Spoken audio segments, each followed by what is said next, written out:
I don't share rooms, honey. I am the room. You share it with somebody else.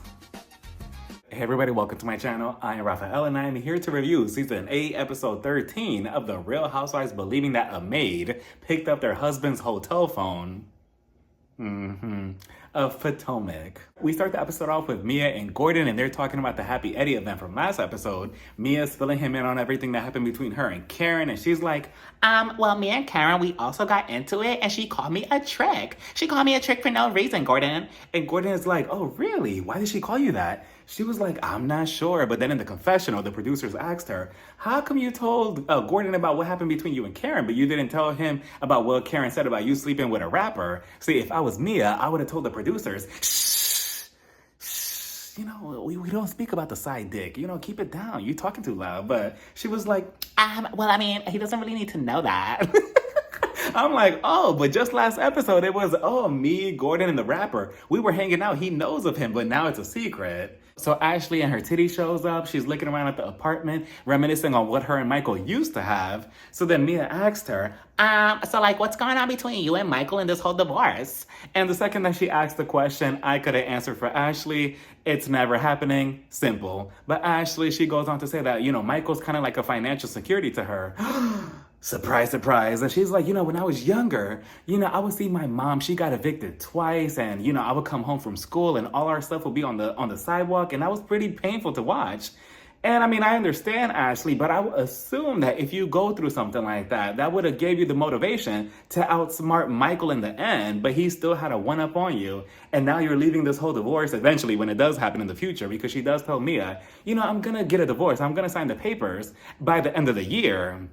But she was smart. She didn't say what year. So it might be 2023, 2024, 2030, who knows, right? But when it does happen, you'll have nothing to show for. You literally were with this zombie for how many years? Playing with his dusty balls just to get nothing out of it? Like, did your brain also get evicted when you were younger as well, Ashley? I'm leaving with his watches, a car, a couple of his necklaces, a couple of his dirty underwear. I'm pretty sure a couple of people are nasty enough to, want to buy that online. I'm leaving with something. Like, there's just no way. But, then Mia, she was just like, so like, are you excited for our trip to the Dominican Republic? And I mean, on paper, it sounds like a good idea, right?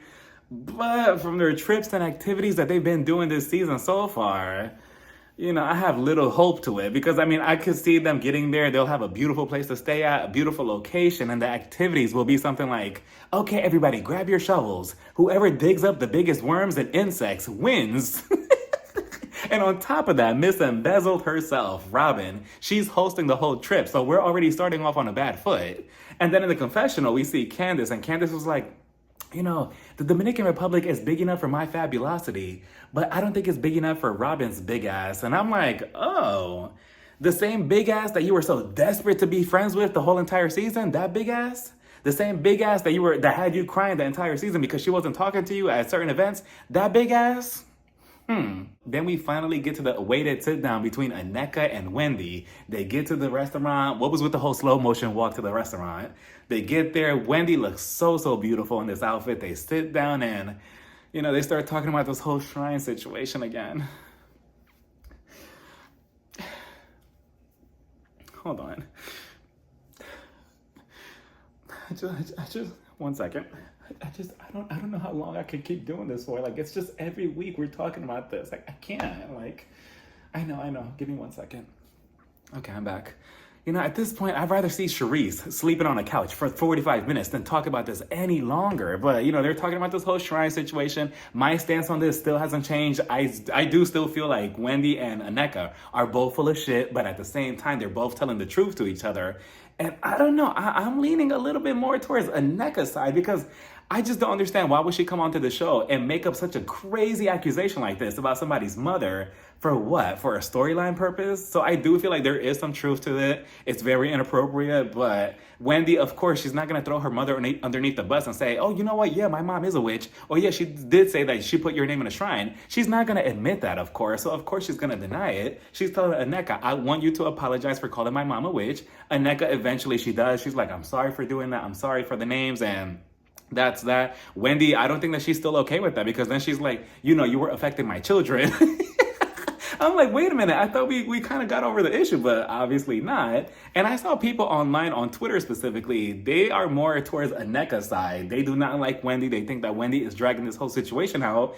And again, I see it from both perspectives because Aneka was disrespectful to Wendy by calling her a bitch out of nowhere. She came at her very intensely for no reason when Wendy was being nothing but nice to her at the very beginning. And then, she threw this whole thing on her and, her mom, blah, blah, blah. She was talking behind her back with Robin, Ashley, everything but Wendy, right?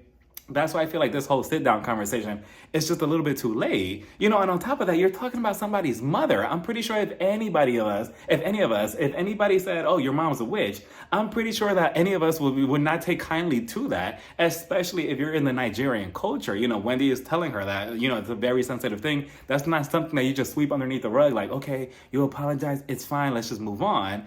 And at this point, they just need to be cordial with each other and just let it go. And it's also interesting because Aneka is trying to let it go and move forward, but I don't get why she would want to move forward with Wendy, the daughter of somebody that you claim is a witch, and put your name in a shrine. I would just assume that you wouldn't want that type of energy around you or in your house. And I get it that you have to do it for the show, but I don't know. Eventually, Wendy, she's not with it. She's like, you know what? Fine. It is what it is. We could be cordial. She gets up and she walks out. Nothing really came about this. And Nika starts crying. She starts telling the producers, take the microphone off me. The producer comes to listen to her. She's venting to her like, I don't get why she's not taking ownership of her part. If I was the producer, I would have told Aneka, Aneka, I get it that you're going through this right now, but I need to go to lunch. But eventually that was that. And I don't even think that this whole sit down is pointless. I feel like the real sit down is at the reunion between Wendy's mom, Lebe, and Aneka. All four of them need to meet and finally discuss this because I do feel like Wendy's mom, there's something there and she's lying about this. Then we head over to Candace's house and she's showing Chris a $3,000 Dior bag that she just bought. Chris is telling her, oh, so you're spending money on a bag that you shouldn't be spending.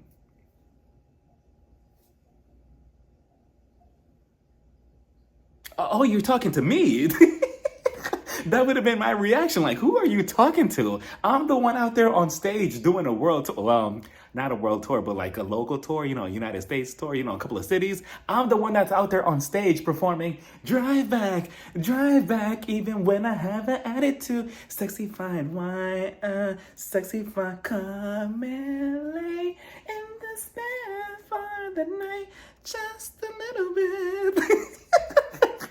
My favorite song by Candace. Like, who are you talking to? Where's your paycheck? Let's start there. And she's like, this is just retail therapy. Shut up.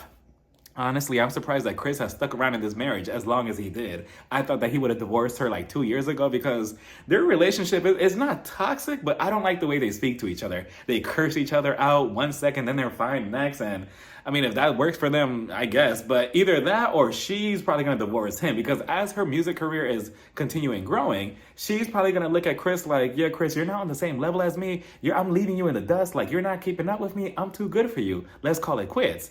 But hopefully that's not the case, right? Apparently now he's an influencer. I'm not sure who's he influencing, but he's also a YouTuber. Chris, do you review The Real Housewives? That is crazy. Chris is a YouTuber, but I don't know if he does something with food or whatever, but who knows? It would be interesting if he reviewed the show, though. But now he feels away because he quit his job at the hotel to spend more time with Candace. But now that he's home, she's not there. She's on tour. They never have time for each other. He's on TikTok Live 24/7 drinking alcohol. So, they're just never on the same page. And then they're talking about the IBF thing. And Candace is like, I'm not really sure if I want to continue that because I don't want that to accelerate the thing in my breast. The thing from a couple of episodes ago. That's my health and that scares me. And, again, they're just never on the same page. So their relationship is just very shaky. We then head over to those cardboard boxes stacked on top of each other called Giselle's house. She's there with her 3 daughters because it's finally Grace's graduation day. They give her this gift. It's a book. For a second, I thought it was Monique's binder from the reunion. I'm like, Giselle, I know you didn't keep that. And you're not trying to show that to your daughter. Like, look, Grace, this is when your mom got chewed up at the season 5 reunion. Look. Could you imagine? I wouldn't put it past her, but the moment between Giselle and Grace, which by the way, Grace, all three of her daughters are beautiful, but Grace looks so beautiful in her cap and gown.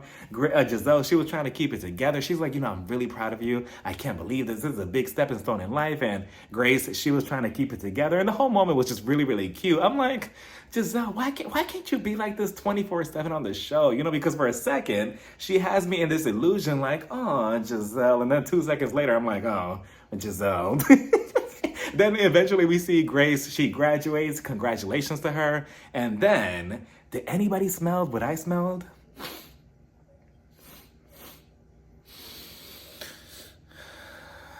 Yep. I knew it was community penis because next thing you know, Pastor Holy Whore, Jamal Bryant, he shows up. I'm like, okay, fine. I guess I'll let it slide this one episode. But he's there to give a speech. Yeah. And then Giselle's father, he also gives a speech. Rest in peace to him. I believe he's no longer, alive. But, then we see Giselle. She's also crying. And I'm like, oh, Giselle, look at you being vulnerable with us. The whole moment was just really, really cute between her and the daughters. Robin, Mia, and Aneka go out shopping for the Dominican Republic. Robin wants to know, where do Karen and Mia stand now? And Mia was just like, I didn't do anything to Karen. At Eddie's event, she came at me for no reason. It was unprovoked. And I do agree with Mia because in the last episode, I don't get why Karen had that type of energy towards Mia. It was never that serious, so I'm not sure what that was about. But, then Aneka, she also says that she had a conversation with Wendy. It was pointless, and she also feels gaslit by Wendy.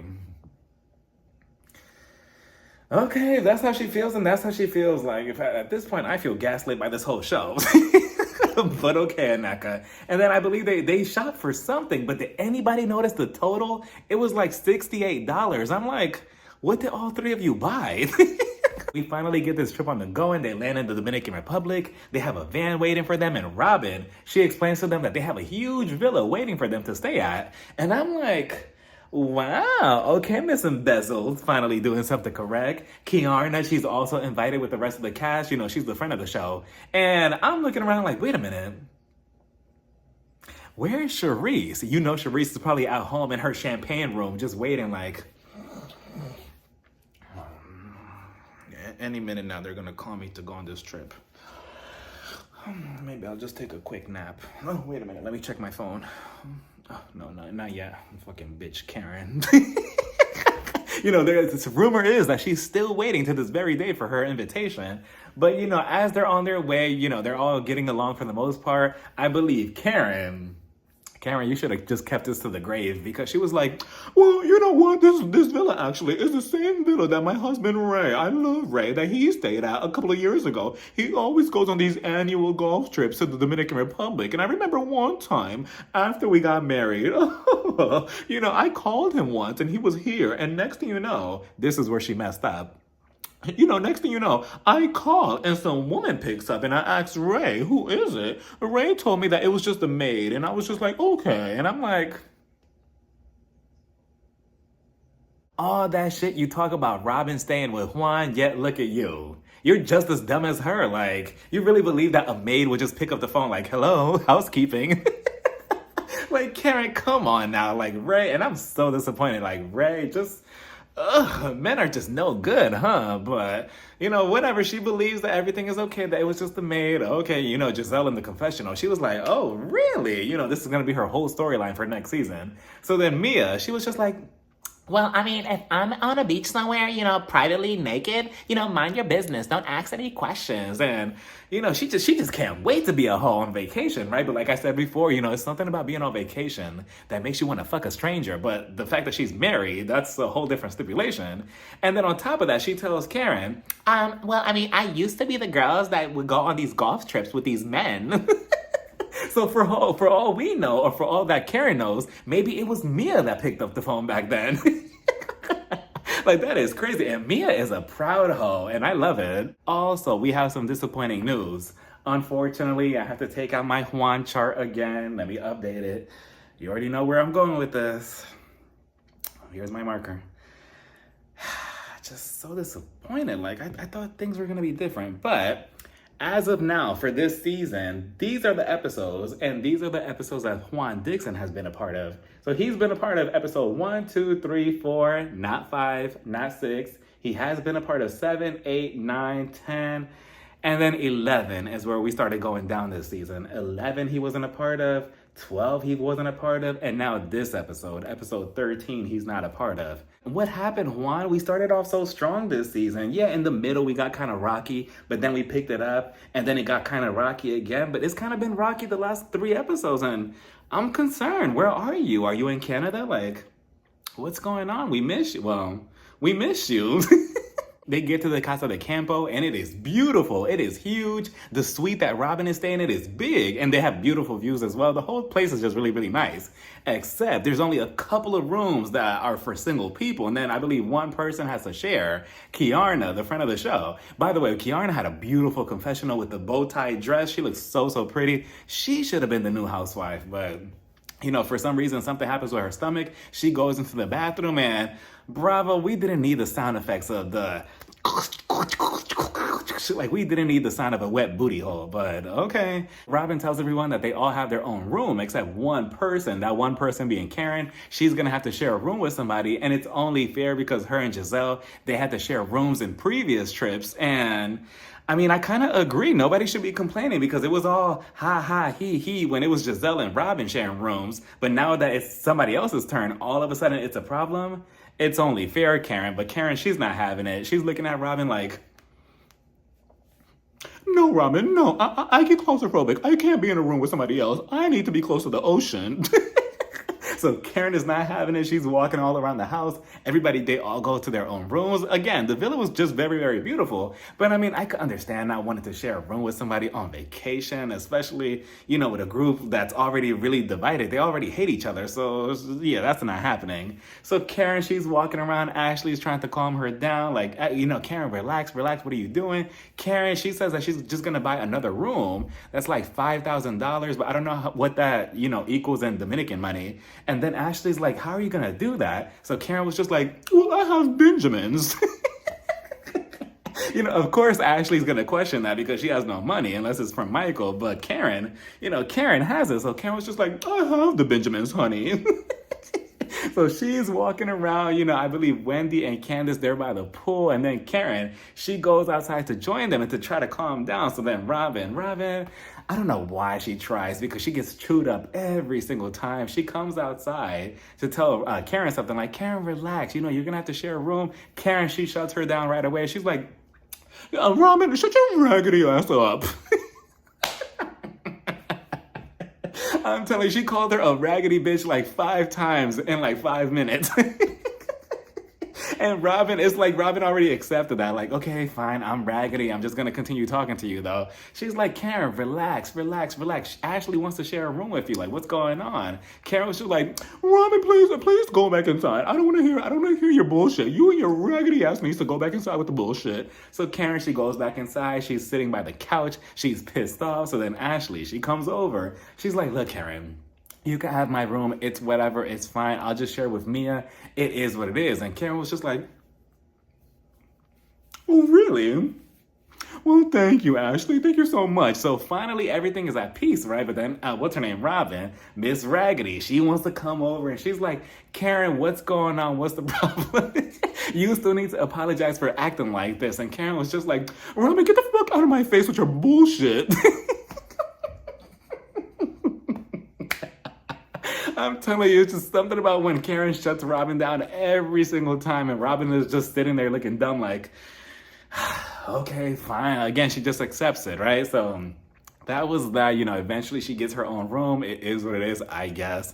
And then Giselle, of course, she goes over to Kiarna's room, right? She's like, Kiarna, you know, acting fake concern. She's like, Kiarna, you know, what's going on? Is everything okay with your tummy? Is everything okay? Like, I just came in here to check on you. And I'm like, please get to the point. Like, what's your real motive here? And then it all comes out because Kiarna's like, yeah, I'm fine. I'm good. Nobody has really checked on me today. And I'm like, Kiarna, no, please don't make it feel like you're about to flip over to Giselle's side. Like, we don't need another person up her ass. Here goes Giselle. Her motive came out. well, I just wanted to come out here and check on you, okay? Okay, yeah, I just wanted to come out here, sweetie, because I don't think that any of your friends, Wendy or Candace or anybody has come to check on you. And that right there, and there it is. She's just trying to flip. She's just trying to make Kiarna flip on Wendy or trying to cause drama between them because she knows that she came on the show through Wendy. And now look, like Giselle, I see right through you, but she goes over, she gets Mia, Ashley, and Robin, and she's like, so, Aneka, she told me that Karen was being shady about her area code, her house, that she's not in the real Potomac. And I was thinking, why not crown her the new Grand Dame? And I'm like, okay, where is she going with this? And then next thing you know, she brings out a little sash. A sash? Is that what it's called? A sash that says Grand Dame with her area code on it. First of all, that's pretty cool. I didn't know you could make that, but really, Giselle? Like, what a loser. And then she has this little plastic crown that she got from Amazon. I'm like, oh no. First it was Robin last season with the speakerphone from her sons, and now she's bringing her. This is probably a tiara from Grace's room. Or one of her daughters, but eventually they all get outside. They're all ready for their first activity. Giselle, she's like, okay, there's about to be a coronation here. I'm about to name Aneka the new Grand Dame because Karen, you were being shady about her house. Karen was just like, oh, really, Aneka? I thought that was just a private conversation between me and you. What's going on? Aneka was just like, well, I mean, I wanted to be up Giselle's ass. So she's standing there, right? Next thing you know, Giselle, she takes out the little sash. She puts it on Aneka. She takes out the little plastic crown. I think it was missing a couple of jewels. She's like, okay, I now announce Aneka, the new Grand Dame of Potomac. First of all, Aneka could never, she could never even come close to being the Grand, let alone the Grand Dame. But, Karen, she's just sitting there like, and then Candace, Candace, she took this whole activity way too personal. I mean, I thought it was, funny. It was cute, I guess. Interesting way to start the trip. But it was never that serious for Candace to just walk off. She's storming off, pissed off. I'm like, if anything, if Karen is not upset, why are you upset? Again, she's just getting her feelings mixed up from her personal issues with Giselle. But she walks away. She's like, I can't believe this. Why would somebody do such a sinister act like this to hurt somebody's feelings? And I'm like, sinister? Like, it's a crown, Candace, relax. It's not that serious, but that's that. She storms off, and now Aneka's the new Grand Dame, and that's that. And that was that whole episode. But, I'm looking forward to this trip. Hopefully it's much different than Texas. It has to be.